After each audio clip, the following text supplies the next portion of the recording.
Now it's working.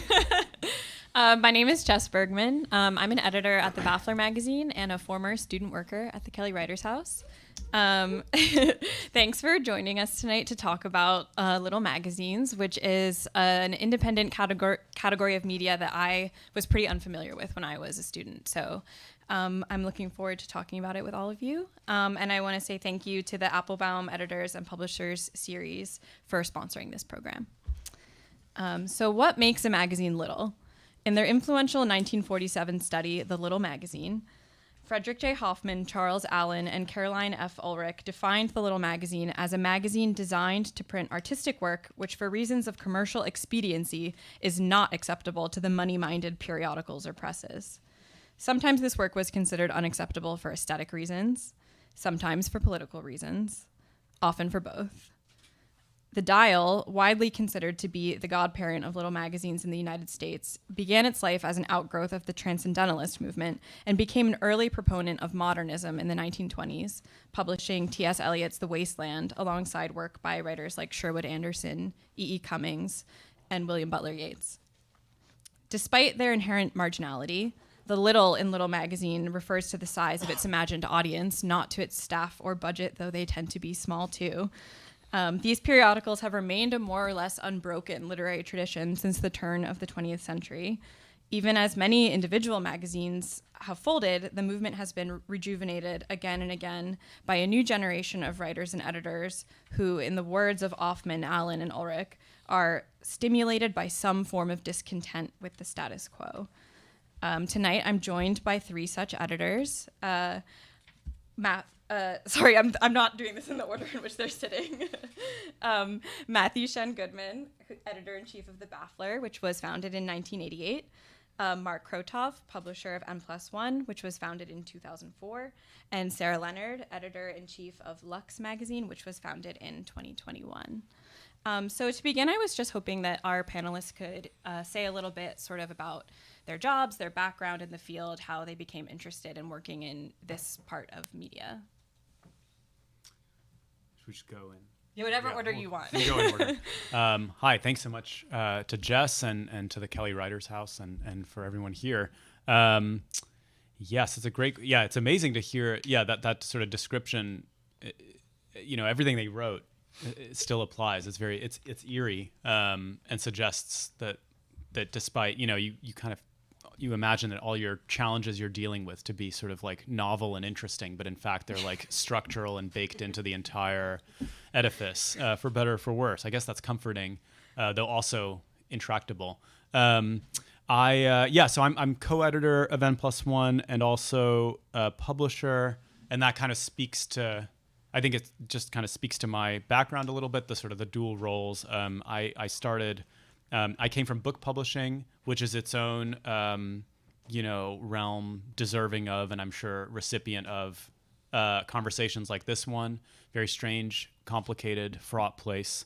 And I was a sort of an editor and just edited books for at a couple different publishers for a number of years, and then was lucky enough to be brought into N+1 to sort of oversee the books program and to kind of just manage in various ways. I think I was 30 or something when I started, and thus was like by far the most senior person in the office. And now I'm significantly older and even more senior in ways that feel very complicated. But I have an editorial background, and so even though I was doing kind of a lot of administrative stuff, the editing creeped back in, and so I've been co-editor since 2019 or so.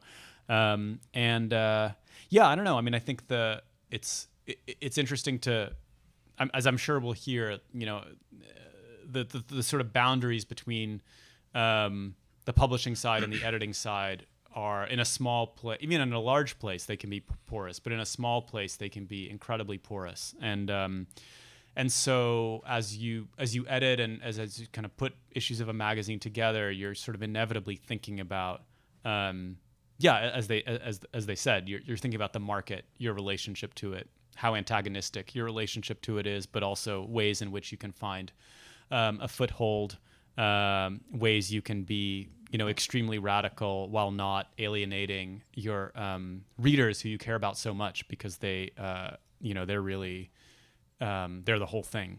And I don't know what else. I think I'll stop there for the moment. Okay, thanks. Hi, everyone. Thank you for coming out. As Jess said, my name is Matthew Shen Goodman. I am very recently the editor-in-chief at the Baffler, so my knowledge of that place is far surpassed by Jess, who I think has been there for more than 5 times the length of time I've been there. But before that, I was a senior editor at I guess a kind of little magazine called Triple Canopy, which is more within the kind of lineage of artist magazines like Aspen. And I was there for quite a long time, and I'm still there technically as a contributing editor. But yeah, so I've only been at the Baffler for 9 months. So I'm here to learn from as I've taken over such an austere institution. My name's Sarah. As you heard, I edit Lux magazine, which is sort of my baby, about 2 years old. And before that, the first little magazine I worked at, or my first real job, was at a little magazine. It's kind of weird because there are like 4 of those jobs, and no one wants them because you barely get paid. So it was a really good first job. But I worked at Dissent magazine, and at the time, there was a little bit of a changing of the guard that was beginning to happen. And I ended up there because I, in college, was very political. I started out sort of a college Democrat, and this was during the Iraq War, and became quickly disillusioned with Democrats and sort of found a socialist politics. And there was nowhere to really do that. Circa 2008, I was in the middle of college. So it took sort of an intellectual form as much as anything. And I went to work at Dissent magazine, which both had long committed socialist politics and took them very seriously, and was a very good place to get schooled in the entire history of socialist thought, but at the time felt very disconnected from real politics because people in America, as far as I could tell, were not socialists. And then Occupy happened, and suddenly the left was sort of reborn. And I was involved with a project called the Occupy Gazette, which produced a broadsheet for all of the Occupy encampments, featuring participants, intellectuals, economists, activists, everybody, as a way of telling a different story than what the national media was telling at the time, which was like, here are some dirty kids who don't know that they need capitalism to make their iPhones. And that was a collaboration with M+1, which was really my introduction to doing any work with M+1, which was amazing. I mean, one of the cool things about little magazines is they know their whole supply chain, kind of. And so in a matter, because everyone was on board, the designers as well as the editors and the writers, and so in a matter of moments, we had this thing, which was incredible. And at that time, I was also involved in some new little magazines, The New Inquiry, which was like a weird online literary publication, still going, and Jacobin, which was a new socialist publication, also still going. After that, I worked at The Nation as features editor and focused more on journalism. And then I ran The Appeal briefly, which was a criminal justice reporting newsroom. And then I started Lux because I felt that there was a huge vacuum on the left, which was that you had a bunch of, sort of a revived left, but a lot of the media was very aggressively white and male in a way that I thought both had analytical blind spots a mile wide, and also if people tend to come in through media that they identify with and are interested in and is interested in them. And so as long as media was being produced of a certain kind, that was who was coming into left spaces. I thought that was a problem. But mostly I wanted to make a magazine I actually wanted to read. And so I made the magazine I wanted to read. And it was more feminist and like gayer, more sort of little weirder, And the core politics were, of course, feminist and abolitionist and queer from the jump. So that's sort of where I came from, through like a weird world of different magazines, many of them little. You hit them all, really. Yeah, I try not to miss one.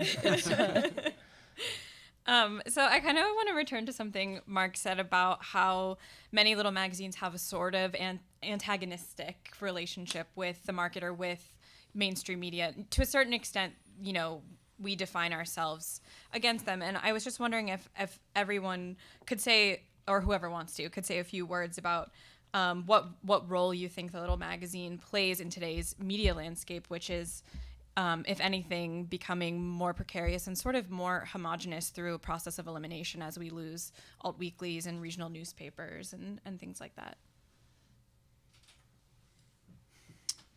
Yeah, I think there's a number of components. The most kind of there's a cynical, institutional, careerist part of this that I think is worth being straightforward about, which is that you do want to publish, you do want to find writers who are then subsequently picked up by larger outlets, because then you are sort of helping, you and your sensibility as a magazine are helping kind of shape the culture at large. That's not, we obviously want everybody to stick around, but when somebody goes off and becomes a staff writer at the New Yorker, that feels like some kind of victory too, because what they tend to bring along with them is not nothing, and in fact is like quite a lot, and there's one hopes that by that point there's already a set of interests and sensibilities that are distinct and that are kind of novel and exciting, and sort of the same thing with book publishing too. I mean, very practically, we just can't pay people enough. But if they sell a book that's based on an article, then that feels good. Happens a lot.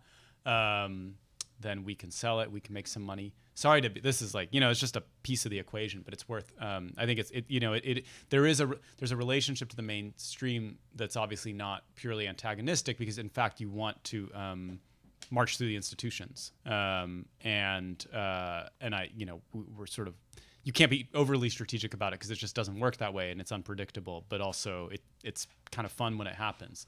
But I think that for the most part, I've been thinking about this a lot. I've had some conversations in the past couple of weeks about some piece in the magazine that or on the website that someone accused it of being kind of like expressly antagonistic or sort of provocative. That's not really how I see what N+1 does, even though I think that there's absolutely a kind of like a good and healthy and necessary demand for whatever, for trolling or for shit posting that does actually sort of kind of push things forward. That's not purely recursive. Having said that, it doesn't kind of feel to me like I'm not being like I'm not like this isn't like a hit or anything. It's just no. I just don't, like the main thing I've written for you was was like essentially kind of a shit post.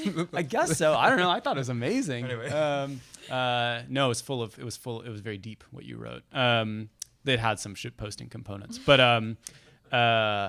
I think that so I think there's not. I wouldn't say that the kind of the antagonism is born of frustration. It's born out of the sense that there are just so the kind of the space to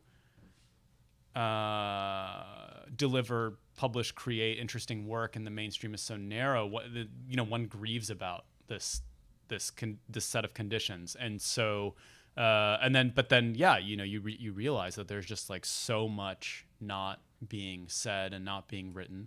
That obviously happens. I think we're seeing it in very acute form right now with the war in Israel and Palestine, where kind of mainstream organs are sort of doing exactly what they have always done, and so that that sort of creates a kind of ethical, in addition to editorial imperative, to correct for that and to publish writers and work that feels like it's saying, what are you talking about? This is what's happening.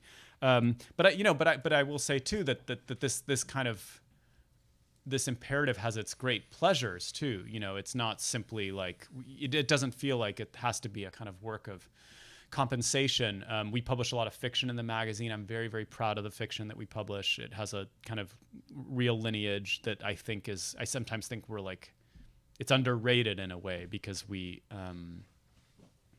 don't read fiction. That's why it's underrated. But if they did read it, they'd be like, this is amazing. But that's like a kind of a more fun form of, there in a way, I think one can narrate even more clearly sort of what sort of sensibilities are missing from the mainstream and what we provide. I think that I think we've published some really like outrageous fiction in recent years that's not simply there to be outrageous, but it's there to kind of to be new and to be shocking and to hopefully push contemporary literature out of various like boring ruts. And I don't think that our fiction writers they're not. I mean, some of them actually are quite conscious of their fiction performing this kind of compensatory role, but for others, it's just like they just have these voices, and we encounter them, and we think, thank God, this is so unlike all the other shit that one reads every single day. So it's just to say that there is a kind of obvious like political necessity to do this kind of work and to sort of to see the mainstream and to see what's not there. But there's also a real, there's like a pleasure in that process also. I mean, I guess I think the Baffler is maybe the most institutionally antagonistic out of these three magazines, and yet my particular antagonisms don't kind of run always with along the same grain. So I'd be curious to hear Jess's take on the because it's also like it's a grouchy magazine. It is, but it also like I think sometimes there's a legacy of grouchiness that doesn't accord with much of what we actually publish anymore. And I think it came out of so the Baffler was founded in 1988, and it sort of like was explicitly responding to like neoliberalism, globalization, the commodification of like punk and underground culture. And so there was a real grouchiness like baked in from the beginning. And I think that like the magazine that the Baffler is today, when we do have a revived, left in the United States, is very different because it was always very focused on sort of like performing a critique of Democrats, even maybe more than Republicans, not because we disagree with them more, but because, who are we trying to move the needle with here, right? Like, who do we have the ability to actually intervene with or change their mind? I think that as like the actual political situation in America and cultural has changed, that the magazine has become slightly less grouchy, occasionally even optimistic.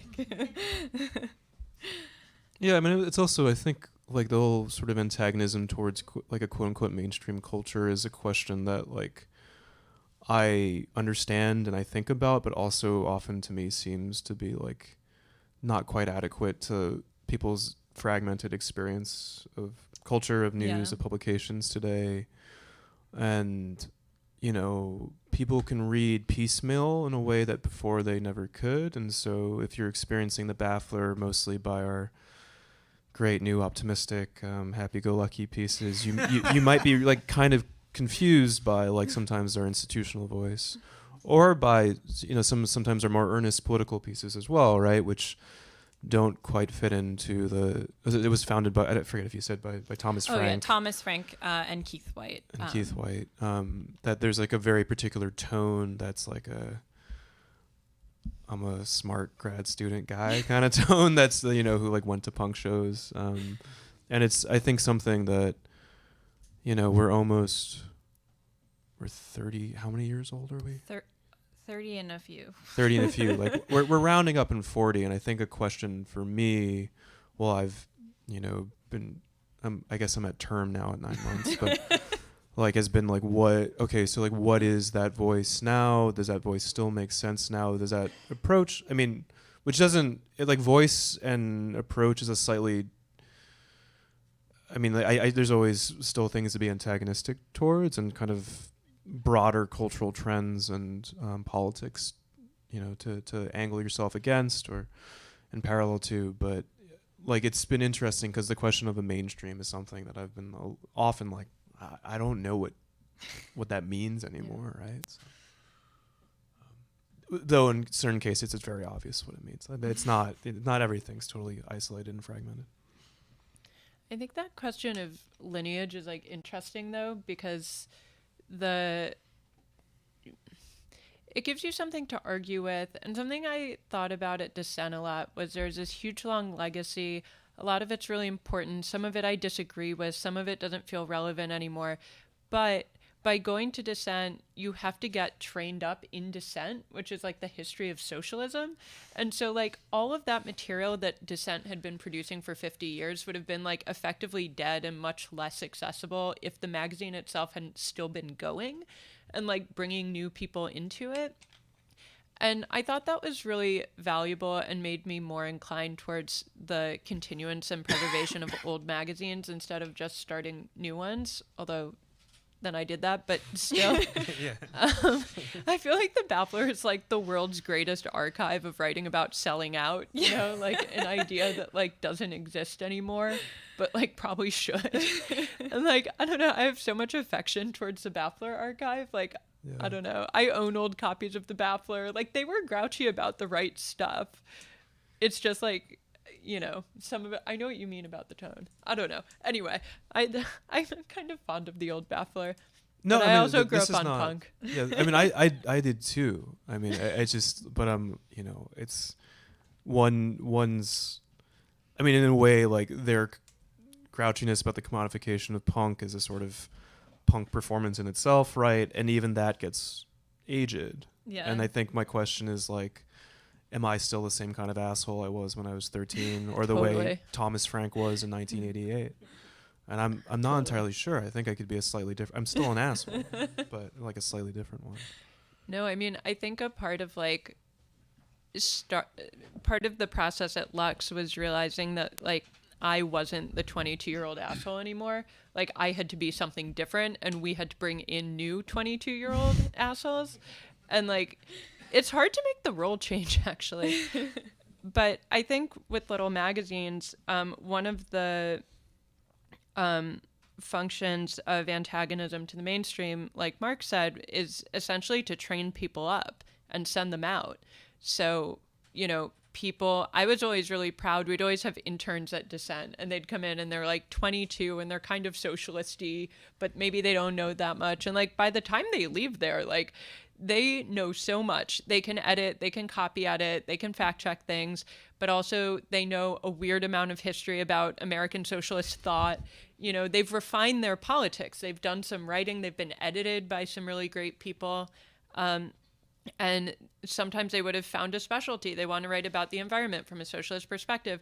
And they would go out and they would start pitching stuff, and they would start writing places, and they would develop their way of thinking. And suddenly, you have one more well-developed, smart socialist in the world. And it's like, that's satisfying. Like, if we just do that, like, that's good.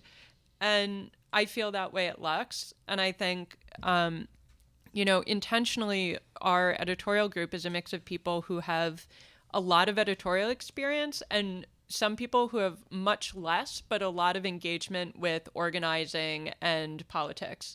And so often those people will hear stuff before we do and like bring that stuff in the door and be like, there's a lot of noise around this right now. I think we should do a story on that. But they don't have the experience to know how you turn that into a story. They just know it's happening. And so then we have a conversation about how to turn that into a story. And that's a kind of training in itself. And it's also, that doesn't happen often at large mainstream magazines. They're not like, well, our editorial group should definitely mix in a lot of political organizers. Like, that doesn't happen. And so, they're bringing that in, and what I can bring to them is like, okay, we're going to write about this type of organizing, but here's the type of sourcing you need, and we can have that exchange and develop something.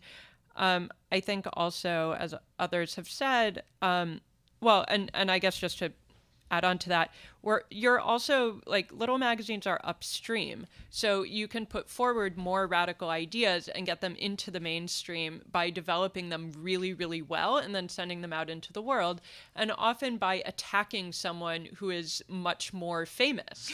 So if you attack someone much more famous well, you can get a lot of traction. And it's really important, actually, to do. I mean, I've never done it for no reason. You do it because you disagree. And I think, a little magazine can create the space to sort of craft that. And often a community that's asking a common set of questions. In a little magazine, you can potentially see that community. If you're listening to like a podcast, there's like one famous person or two famous people or whatever. Their personalities. It's very suited to like the social media age. Like, everyone has a shtick. Like, everyone gets famous on, some like hyper specific personal terms.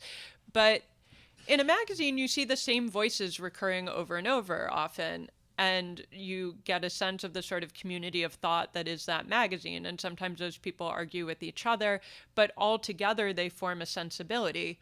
And to me, the sensibility of Lux is not this article or that article. It's this article next to this article. It's that juxtaposition that creates a sensibility and a point of view. And so I think that describes any good magazine, but I think it's a lot clearer in a little magazine where you do tend to have kind of a community around it. And I would say that those ideas that are being generated are generally sort of upstream, so they're more radical than what's in the mainstream, and you can push them in. So, right now, the reason I was lurking in the back of the room was we're trying to get out our newsletter on Palestine.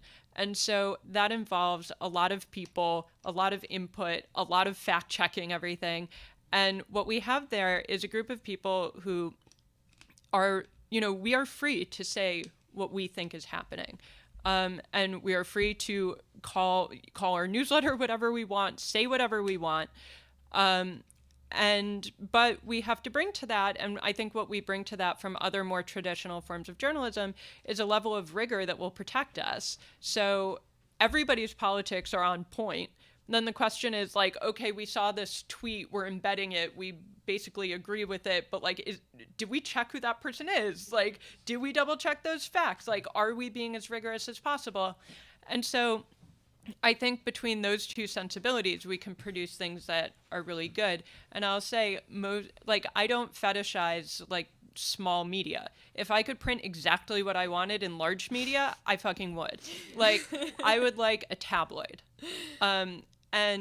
But this week I've been very, very grateful to be working with a small magazine where we can say what we mean and not bullshit around and, sort of call it as we see it. Not to extend this question too long, but there's also like a formal quality of being able to experiment and do what you want, right? As a lot of the larger quote unquote mainstream magazines have become sort of like launch pads for like film options essentially, and we have a good there's a good piece about that in the Baffler. yeah so there's a piece by James Pogue in the Baffler. I'm forgetting, I think it's called a good piece. They made a movie out of it. They made a movie out of it, and I do worry sometimes in a sort of cold sociological analysis that instead we were the launch pad for book proposals sometimes, but that's fine because it's still within the written word. But yeah, there's ways in which, and it's like you could kind of like cross your eyes and look at a New Yorker piece and they'd all kind of look the same, right? And I think there's a variety of voice and format too within small magazines, and also just in terms of like editorial diversity, like the not always actual diversity. But in terms of, editorial styles of diversity, these places are as much beholden to like a weird group of people in a room as they are to any sort of institutional voice or history. I mean, there's definitely pieces that's just like, oh, like I know who edited that in the magazine because only that person would commission that in that way, and it would read like this, and it's great, right? And it and that sort of juxtaposition too is another kind of thing that makes at least this like worthwhile doing for me, and also kind of differentiates it from a place that has like a house voice and like a house structure. Yeah, that kind of leads into my next question I wanted to ask, which is about the actual work of editing. And editing is something that varies widely from publication to publication, sometimes from editor to editor within a publication. And especially at a little magazine, because you tend to have more editorial freedom, more formal freedom, and also way less staff, it can look different than it does at more institutional publication. So I would love for people to just say a few words about like maybe their editing philosophy or what editing typically looks like at their publication. Like how does a piece get from pitch or even a conversation to publication? Sure. Yeah, usually conversation. Pitch, I have a hard time with pitches. I'm sure we've talked about this. They obviously perform a very important role, but when I read a pitch, I'm like, well, this is boring. The writing in this pitch is bad. And that's because it's not because the writer is bad, but because like pitches are inherently this like corrupted form, in which you have to, condense everything interesting and revelatory and exciting about what you want to do and put it and write it almost like in HR speak or something. Sorry, that's maybe a little overstated, but anyway, that's not to say that there's no pitches that kind of like end up happening, but most of the time, if there's something compelling about a pitch, then it sort of like becomes a phone call, or even more often than that, there actually is no story, no pitch, and there's just a phone call or coffee or something, and or somebody just goes off and does something weird and brings it to you. Our editorial philosophy is mostly that we are very, I think we're very rigorous, we're very attentive, and I think we're very collaborative. Experiences vary, but I think for the most part, our writers feel that, by the end of a process, their piece might have changed a lot. I mean, in many cases, their piece just didn't exist when we started talking. We have a couple pieces coming out in our next issue, which I wish I had here, but it doesn't exist yet, but it will like next week, that sort of like represent a couple different poles. One of them is a piece by our architecture critic, Thomas DeMoncho, that began life as like I think I looked back in my email and I emailed him about this like extremely inchoate, unformed idea 3 years ago. And then we just like spent, I don't know, a year and a half talking, emailing, just kind of circling around the thing. And then eventually he got to work, and then we found a shape, and then we found a different shape, and then kind of a third shape, and eventually the thing, it's like he's a great writer, and so the actual writing was I mean, maybe it was hard for him. I didn't seem that way to me, but everything else around it was hard. It kind of like getting at this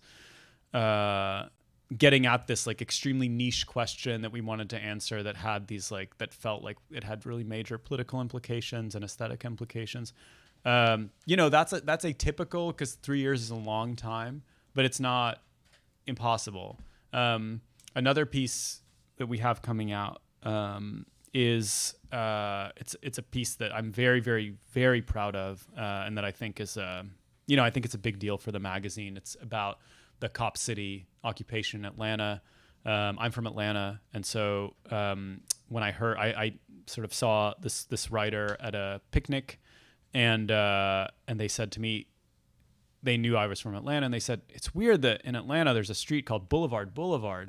It's not really, it's called Boulevard. It's not called Boulevard, but it's weird that exists.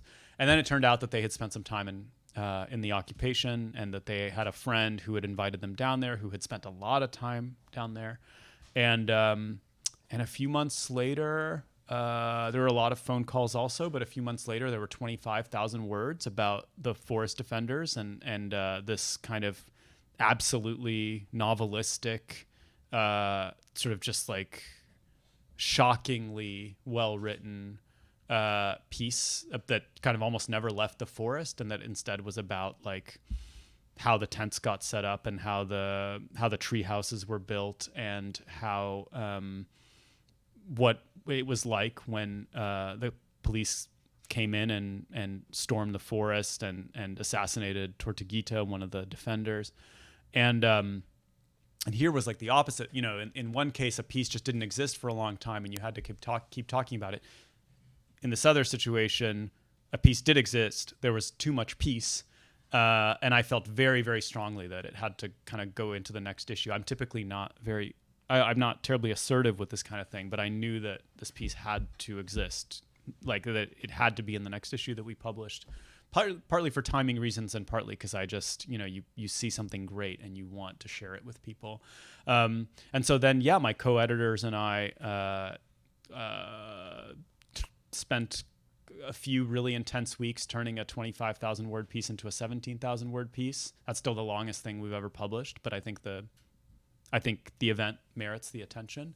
And you know, but again, in like constant, intense collaboration with the authors.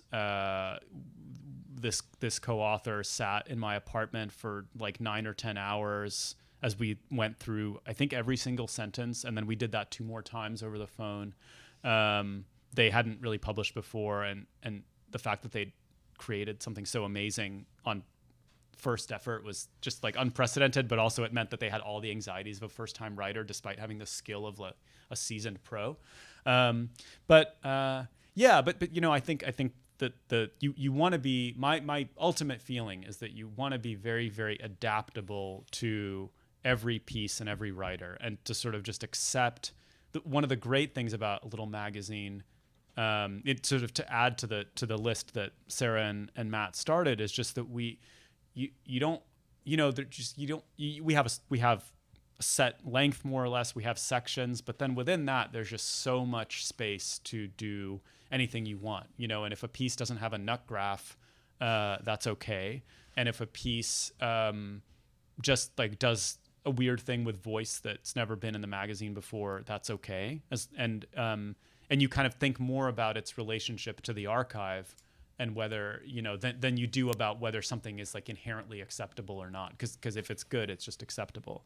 So I think, you know, meeting writers where they are and sort of getting them, making sure that rigor that Sarah talked about is in place through the fact checking and through the editing, and then just sort of trying to, as much as possible, see the finished product sometimes before the writer can see it, that's great. But then sometimes people turn stuff in that's like basically ready, and then that's great. That's so much less work, and you just thank them over and over again.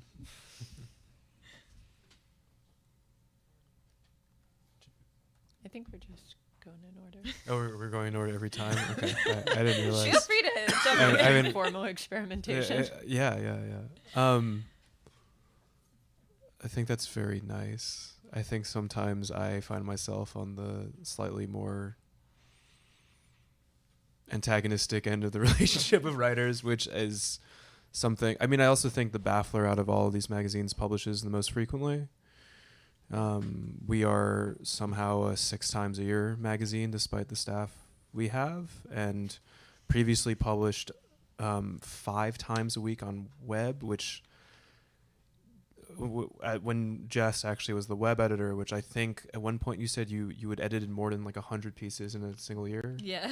Which is it's too many. Yeah, crazy. And we're trying to also, because we have a very unusual financial situation in which most of the money comes from a benefactor, and so we actually don't need to be working that hard all the time.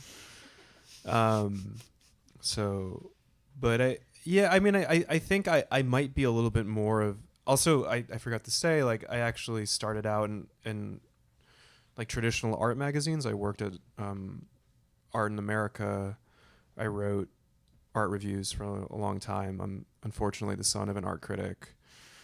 And so there's a slightly more, I might have a slightly more kind of like, it's this, do this in this way, this built into me, which means that I spend a lot of time in the small magazine context trying to think of ideas that I would like someone to write about, which I don't know if we can talk about whether other people do this. And sometimes it's great. Like I want someone, we're doing an issue about aging that's coming up. And I was like, I want someone to write about steroids because the people's relationship to steroids seems very different than it was when I was younger. Insofar as that everyone seems to be openly on them, at least on my Instagram account. And it was very easy to find someone. But then other times you get in situations where you have a really good idea and then you just can't find the person, which is a sort of infuriating process. But I think because of the quick turnaround that's necessitated by the speed of our publishing, there are times. I think this is a good experience too, though, for like the writers that work with little magazines, because it's going to be nicer coming from me than like if you get it from the New Yorker or the New York Times Magazine or something, where it's like, yeah, I'm going to like rewrite a lot of this. Yeah. But like, I'm going to smile about it unless you're a jerk, you know? So. No, that definitely happens. Yeah. I also don't hate pitches as much as Mark does, but I think again, because I have slots I got to fill like right now. And I just presume everyone like writes like it. To me, like it's a good way to figure out like where someone is in their career, depending on like what kind of pitch they send.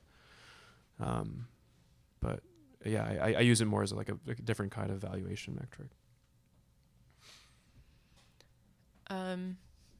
Yeah, I also don't hate pitches. I think they're useful, and I think if someone can write a clear pitch, they can write a clear article, and if they can't, they definitely can't. And so that's a good first filter. And I like pitches mostly for reported pieces, to be fair. You know, someone's like, there's this event you haven't heard of that's exactly up your magazine's alley. I want to go and report on it. Here's who I'm going to interview, and I'm going to run around and like do X, Y, Z. That's potentially a great pitch, or, whatever, that sort of thing. But I agree, for any piece with an idea, usually it's a phone call. And often the writer thinks that what they're writing about is X, and you have a long call with them and you realize that actually the much more interesting idea is something they thought was a footnote, and that emerges through conversation. And I love that. And, for me, I was talking to a friend who's a writer, and she's like, oh, I'm such a nightmare as a writer. My editor sent me back some queries, and I sent them back like 9 new paragraphs.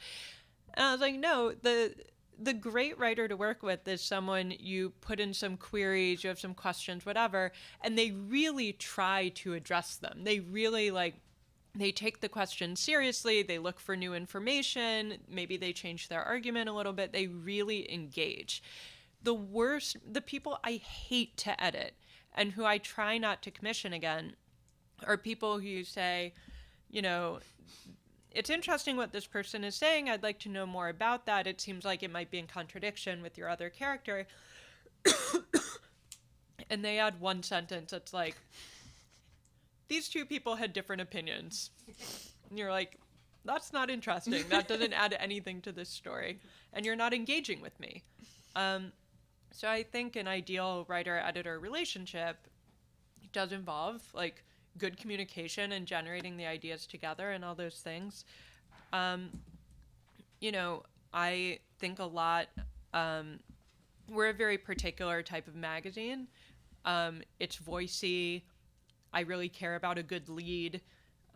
They're not tremendously long pieces by and large. Some of our features are, but most of them aren't.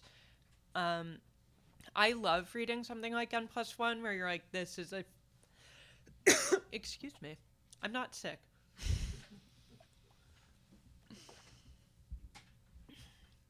Where you're like, this is a 15,000 word piece that's been written for 3 years. Like that's great. I love it. We don't do that, but it's a format that I love. for us, it's going to be a little bit faster. We do occasionally realize we have to like fill a slot and sort of like the front of the book is a little light, like let's find something. And, you know, I think a lot about serving our readers. I think our readers are people who are politicized, who have a certain point of view, but we don't assume a ton of expert knowledge. We assume they take their politics seriously. We also assume that, like anyone in conversation, they want to be engaged. And, like, entertained is kind of a dirty word. It's not really a magazine of just, like, entertainment. But we, you know, everybody, you welcome the reader. You try to make it such that they want to read it, which I think some small magazines I've worked at actually don't take that seriously. And so that's very important to us. And our process is just, you know, we do get pitches. We get a lot of pitches, but we also generate ideas internally and reach out to people. Someone is assigned to be an editor. Someone's assigned to be a top editor. At least 2 people are looking carefully at it, but all of us together will look at it at some point. And it goes through often several edits over the course of a few months usually. And there's often a lot of reshaping from an original pitch. You know, someone pitches like a big reported piece and we're like, it's actually not that important. But we like the idea. That's like 1,000 words in the front of the book. So things do evolve that way. And it can be a challenge, especially with younger editors, I think, to engage in the amount of like rewriting and bossiness that I think that pieces require. And so, for example, we have a young editor who herself is an immensely talented writer. Every piece she writes for us is awesome. And sometimes I think she's too nice to her writers. I'm like, make that piece as good as if you wrote it. And it's not quite that good. I'm like, you can rewrite it. Like, you have that power. If it's not as good as something you would write, you rewrite it. And I think I don't really have any rules in that respect. If I can engage with a writer and get it with them in their own writing to a place where it's great, then that's the ideal. But if I can't, I'll rewrite it. I don't have any problem with that. I think in the interest of time, we should turn questions over to the audience now. But also I have a few more if people are feeling shy. But does anyone want to ask the panel any questions? It can be about something we've talked about, but also something we haven't. We haven't really gotten into the sort of like operational challenges of running a small magazine or anything like that. So, are there any?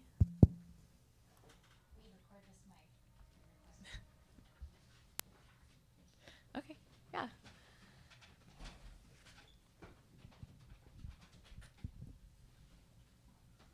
Hi. Hi. I don't know if this is working.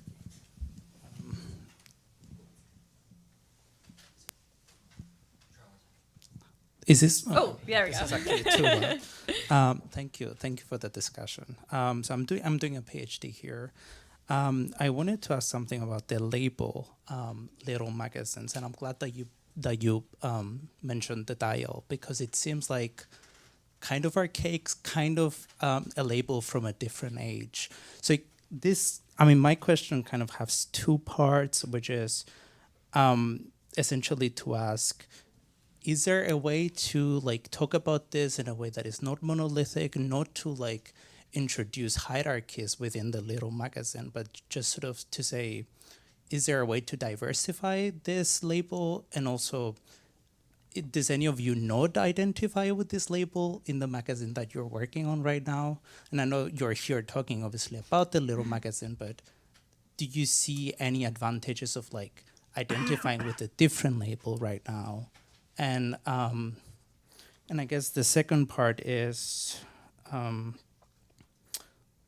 think it's the same category, but how do you balance the ambitions of like working and managing a magazine with embracing still that label without wanting to like escape it, if that makes sense, and stop being a little magazine?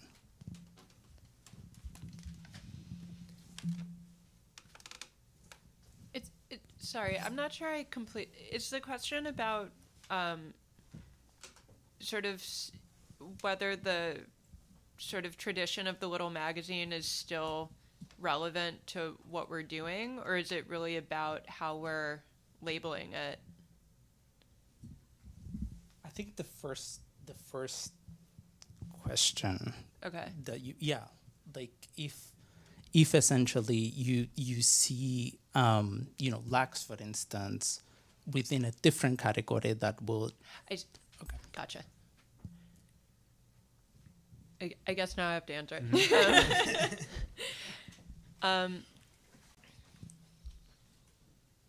I see Lux in that tradition in a way because I was trained in that tradition, and so I make things in that tradition. To have a publication that is radical and based in a community of thinkers and very argumentative, that's sort of my training. But what's sort of funny about Lux, from my point of view, is I was also raised on Cosmo, Vogue, 17, whatever. And it distinctly bears that aesthetic as well. I referred it as a left-wing women's magazine because I was really raised on women's magazines, and I love them. I mean, they're bad, but I do love them. So I think I'm pulling from different traditions to try to talk to the audience I want to talk to and to make the thing I want to make. I think there are very useful things about the little magazine tradition, so I don't shy away from it. But I think it's inevitably a mix, and also we're online now, so it's a different animal.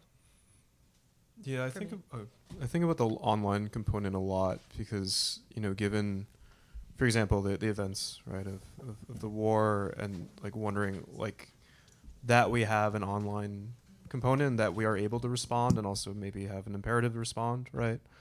And the various forms in which we communicate with people, be it on our website or, in the on Twitter and our emails, et cetera. And there's a sort of consideration that pre-internet did not exist, right? And there's a sort of omnipresence or kind of an erratic quality to us now that was very different, was only print media. I mean, I think it's also interesting, like what, it's a tradition that's been around for quite a long time now, and it's kind of sucked up different forms of publishing within it, or not suck.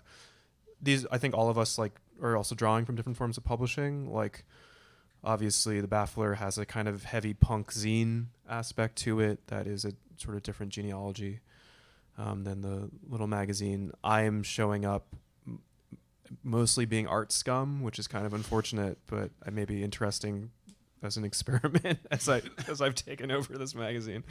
And then it's also the ways in which like a lot of the writers too now are shaped by publishing in various ways, or writing and thinking like online, like going back to like blogosphere folks, or I mean, I honestly haven't seen a lot of like Substack to little magazine transference, but it'll probably happen, at some point. And it's interesting, like there's various feeders beyond just the I mean, I honestly, like if someone asked me like what kind of magazine I worked at, I probably wouldn't say a little magazine, which is not to say that's not one, but What would you say? I just say I work in a magazine in New York because that usually does the social flagging for them, like a leftist magazine in New York. They're like, oh, okay, but it depends on who I'm talking. Like in this context, yeah, it's a little magazine.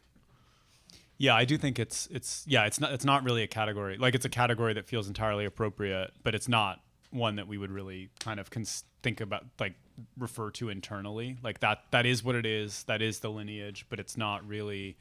Yeah, and I mean, and part of that, like, sort of the flip side of what Matt said earlier about the kind of the fracturing of the mainstream, is the flip side is exactly what Matt just said about the sort of about the way that an audience encounters you. Like to many people, we are the publisher of like one or two viral pieces that they might read over the course of the year. Try to then get them to subscribe, so that they can have so that our brand identity can become entrenched in their lives and they can auto renew forever. But it's just simply the case that the way that we conceive of the magazine and of our own kind of identity and all these, basically everything that we've talked about over the past hour is like, I mean, that's only really visible probably not even to the entirety of the subscriber base of a given issue, because people, even before the internet, people read casually. Now they read more casually. They have kind of less. They're not, for the most part, I think, terribly. Like folks who read online, which is everyone, are not terribly concerned about where something is coming from. If it's been kind of recommended to them or in a way that is inviting, right? Either by a friend or by like a tweet that they liked, or by Pocket or whatever else. So I think that it's good to kind of keep that in mind editorially, because it's a reminder that, as Sarah said earlier, you always have to bring the reader in. Like you can't. There's a kind of familiarity with like style and voice that you sort of can't assume too much. So that it means that you always have to. I don't know. I mean, it's not like a conscious concern, but on some level, like we do treat every piece as if it's like potentially the first piece somebody has written, and even if that's something that like came in through pitch and is just actually like pretty self-contained. But then I think I tend to call N+1 a literary magazine, though I really don't like the name term very much, because I do think like the politics are as important. So I say literary and political magazine. Kind of gets long. Say literary journal.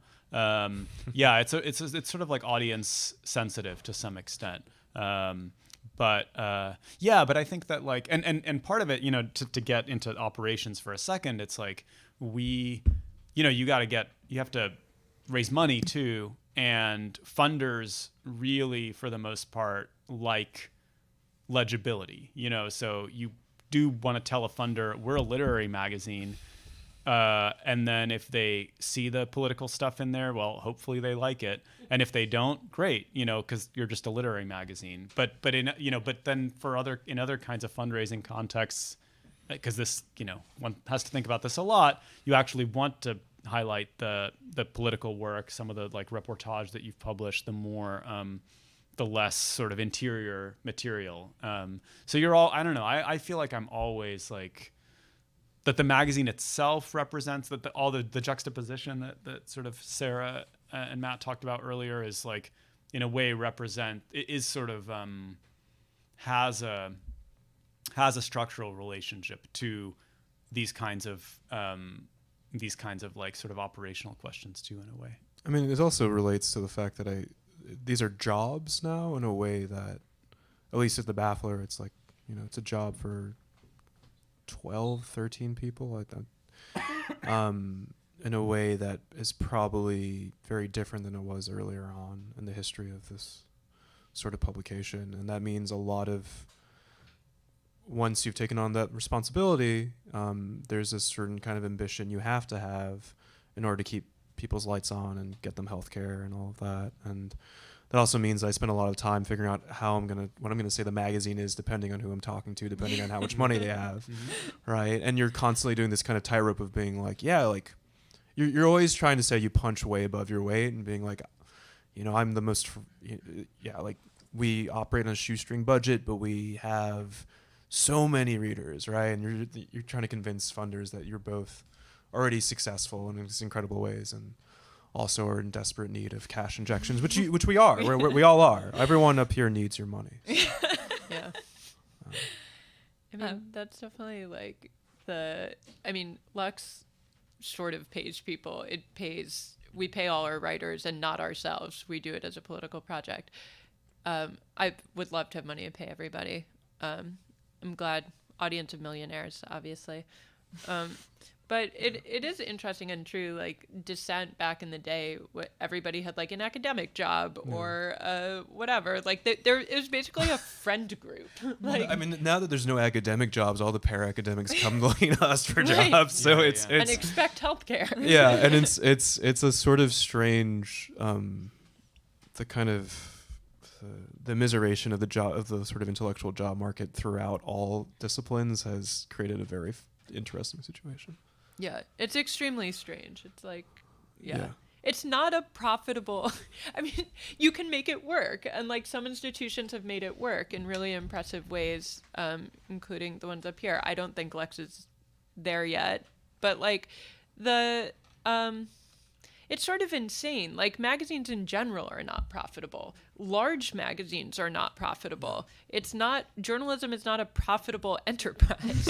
Like, you know, in the past, magazines were funded by ads. Ads don't exist anymore because of the internet. Like, other publications were funded by some random rich person, you know, or an aristocratic family, essentially. That's true of our best newspapers, or sometimes our worst newspapers. And you know, but we have some expectations that we should be able to have these jobs in which we do this type of work and have a decent life. And that's actually like rare and really difficult. And, you know, it's not like a career path. I mean, people, it occasionally, I think of it as something that occasionally works. And if you really, really care about it, sometimes you can make it work. But, people used to ask me about like going into it. Like when I was at The Nation, we'd have a huge group of interns every semester, and they'd get really trained up in fact checking and other important things. And they were amazing, really smart, great people. They'd be like, so like, where do I go next? And I'm just like, don't. Like, you know, if you really care about it, you will. But like, it's not like a good idea, you know? And I feel like sad saying that, but like, I do think that's true. No, it's true, and it's a lot of really complicated paradoxes, and I mean, I just spent a lot of time looking at our P&Ls, you know. Same, man. And it's. Can you explain to the audience what? Oh yeah, just a profit and loss statement, and you know, we're just like, you know, nonprofits have to, you know, we're sort of like audited yearly, and not in like a not scary version of audit, just like it's a standard audit, soft audit. Yeah, for now, thank God. Yeah, you know, you just have to spend a lot of time looking at the numbers and figuring out what. Yeah, I mean, it's really it's very precarious, and you don't want to, but you don't, you know, those kinds of like those sort of like. You know, to me, like the entire history of culture is really just like history of real estate.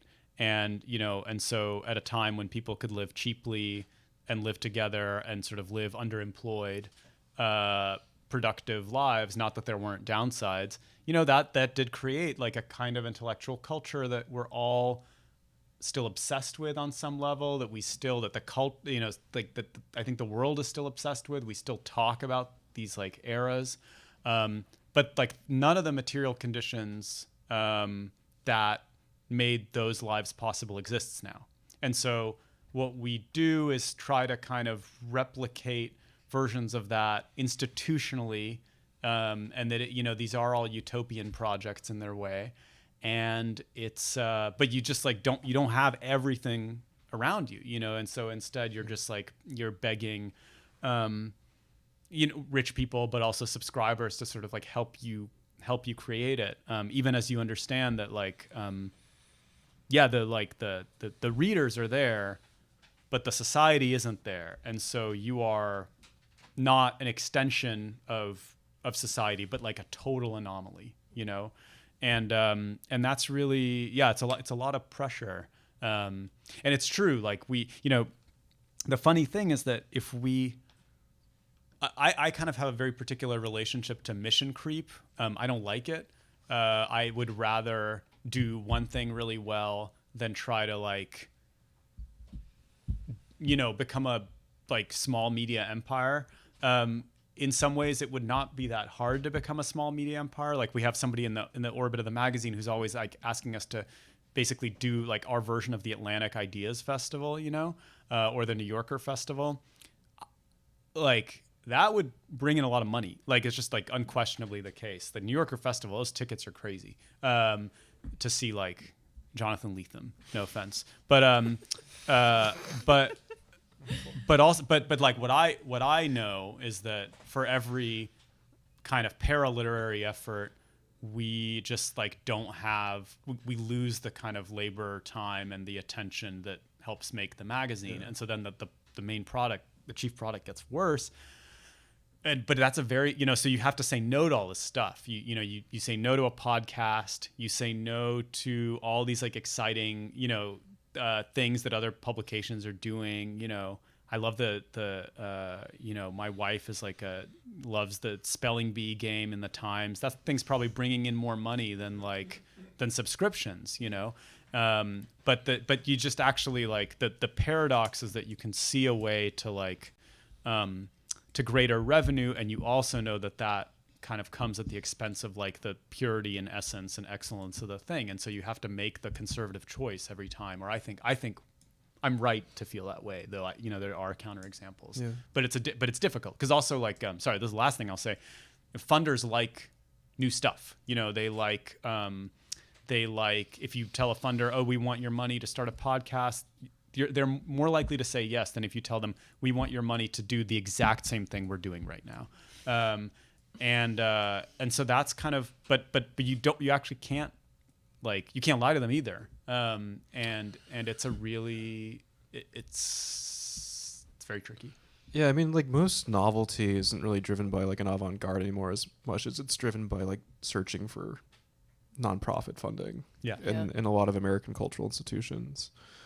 But you kind of have to hold on to the fact that in a essentially post-literate world that we are the utopia is just that we're producing text, right?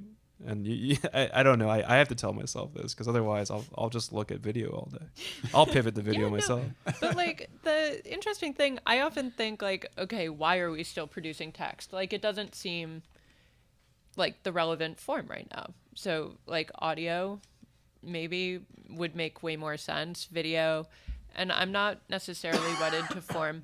But I think an interesting thing right now in talking about this as a job is that this idea that you ought to be able to produce ideas and get money for it, and a good amount of money, and not, we're not living in Bohemia. Rent in New York is insane. But everyone still wants to live near each other, there is that hunger to still be around each other, and no one can afford it, and it's horrible. But it's the sort of illness of all of these podcasts and stuff that are just so attention hungry and so bad, but really, really chasing money hard. It's interesting because it's sort of, if you look at the Dime Square stuff and the kind of you had a brief sort of small, maybe created by the media, but cultural formation in downtown New York, but its cultural product was not novels and music and whatever. It was a couple of scumbag podcasts, and real scumbag, shitty and mean.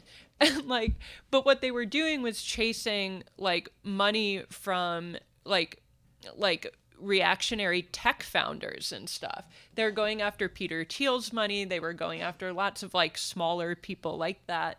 And it's interesting to watch sort of quasi countercultural production get reoriented towards where the money is, because nobody has any money. And as it gets reoriented towards where the money is, it goes fascist. And that's an interesting phenomenon that I think is still kind of underexplored, because I think we all wrote off Dime Square as stupid, or wrote one article about it, and Dime Square was stupid, but that's not the end of it. That's what's happening. And I saw some interview with Jack Antonoff talking about music production and how nobody's the Strokes anymore, and it's I didn't really like the Strokes that much, but he was and you look at Times Square and they're not making any music, they're making these stupid podcasts, and it's yeah, the future of cultural production is probably fascist podcasts. We have to grapple with that. We can't just write it off. And so I think if we're talking about what small magazines are doing that's different, and how we reach our audiences and how we think about money, we might be at a relative disadvantage in terms of getting money for culture right now, because we're not doing that. And in some ways that's always been the case. If you do evil stuff, you can get evil rich people to give you money, and we don't do that. That's, but I do think there's an interesting question right now about the expectations around making money off of cultural production, and where that's going, and where the money is increasingly coming from, and how our world kind of relates to that. So that's not a point so much as an open-ended existential anxiety, but Well, I think that's a great anxiety on which to end. And there's Oh, a God. beautiful. Sorry. No, I love the realist perspective. But Copies there's of Lux are available. there's a beautiful snack spread in the next room, and yeah, we have copies of the Baffler and Lux available for purchase. We'll be hanging around if anyone has any other questions they want to ask. Thanks everyone so much for coming tonight. Thanks, Jess. Thank you.